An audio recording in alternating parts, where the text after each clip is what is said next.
Voilà. Grande dame.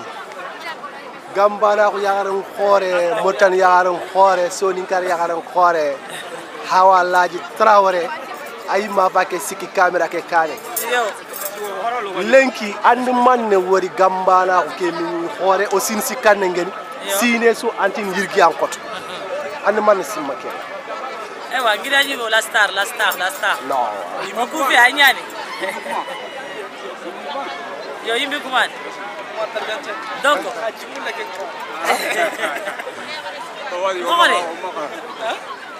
Sawaye fala do nyakaliye. Silo sikile go kam ko xarona de ber waga. Ona ni la de ber waga ona te o bele sugaire. O ga kebe mul kebe ko gindo ga na te akhir.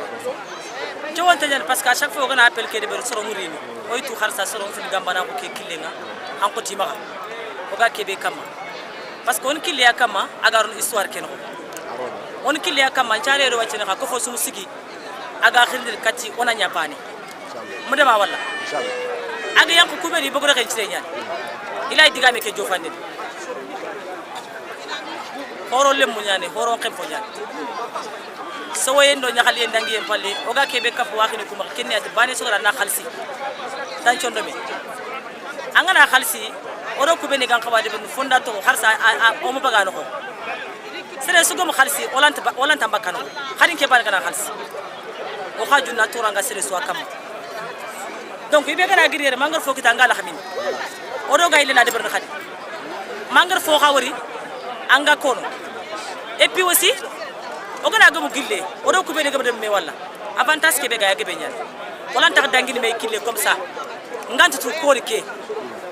O ga me digan xanu muko. Yugundo ya xaru. Amutu kenn so we ñaa ko xone. Donc première question que be poser yagaru beni do yere kata nyimu buciri. Donc surtout en kengan kapa tontu khotonya yagaru ku groupe noko. Donc yagaru ku noko. Ani med man sim gambana côté yagaru ku noko. Est-ce que faut yan kaf yagaru ku wali suri view guga nyam fo manile wala ka ani man sim yagaru ku noko. Est-ce que yagaru ku kille la gar gamba parce que ku machallah. Wala hamna mais yagaru ku ka Machallah. parce que ani yama. Machallah. Yagaru ku comme ngal ko mo ko be. Fofo ko khalsi odo ko ngodomi. Khasroli c'est vrai, sroli odi gani o gani muku. On taxi muku. Bon.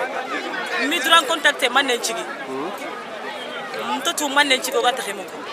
Wacho o ga taxi muku. Quelle est la raison qui fait que avant on y muku wacho timuku. Kha fofo ko khalsi ku ndo batte. Fofo ko cintu rox makanta ko intu mulida intu mul sartana da yudu do batte. Awot gamana ko pa bankanyan. Remmenga gida kana daga fa banka sere sun tel tampiranga amuru fa banka la le frine waxat so li na wuni te ñaan ouais donc question bantana keni yakare ñana nga o suwotu yakaru ku xani me ñin groupe ni yere sindu ñaxani voilà avant gambana ku discours ni ben gëni ko ngin xamé ñuko avec gambana ku lenki est-ce que les discours ils ont changé ou c'est les mêmes mentalités que nous sommes en général? Bon, pour cela, je vais rester, comment il s'appelle, c'est mitigé. C'est mitigé. Discours entre nous, oui, mais nous échanger. Mais au comportement, m'a changé. Parce que quand on a un au compte du qui est rené, tu serais accepté la dungue au Mahantao. Anani mantinke camara, il me dungue. Au Ghana, je vois que Gambana pour le Mounimeni, encore sur le béni du dungue au Mahantao. Il me n'y a rien comme il imeli nyamiri yenkama anyanya kanya sinde ihili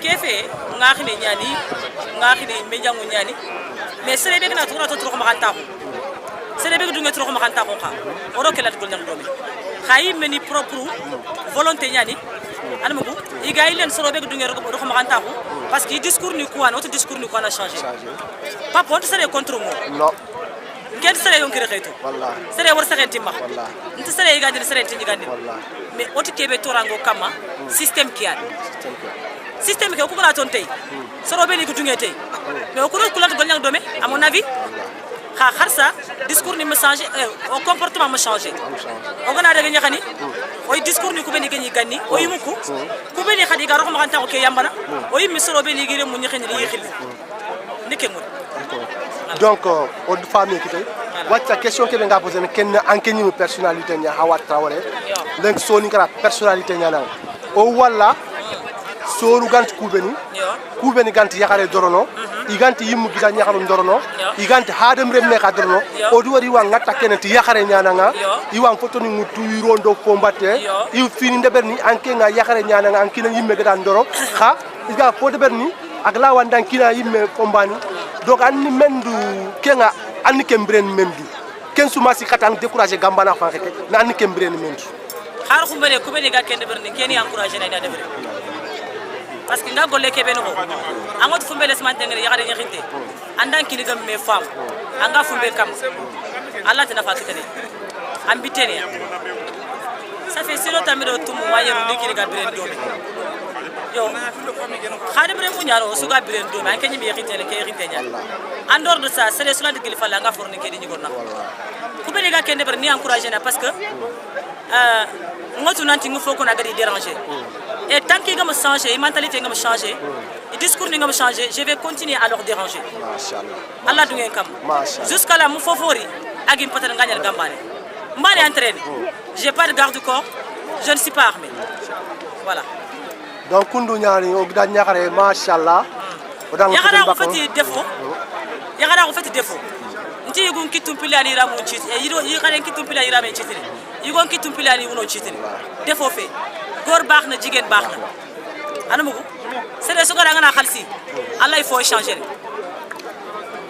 Rosa Park ang Rosa Park tu and lokolo khara arman deberi itana ngiri place nga train politicien fait amani politique deberi ya xare ñaan adi yonki ñaa sed bakdu ado sere suma associé kenga pour ngatin khada khalsi ser bani Allah fini ku changer kendi maga de berne america kota ila nya kerne dabate fatam bin nent taxunu tubabu nga sikki aga taxuni taxa tubabu ngira tanangiri ati tigilli idi tike nya ko har fatam bin ñu mari jeli gi tanangiri ati tigilli idi kari me xin tigilli gel ke dangolo fatam bin ñu kam seren tax gilli taxa wallahi on khalsi nya mur di be suma xa yi gontu fasi yaxare yaxare fasi go yo merci beaucoup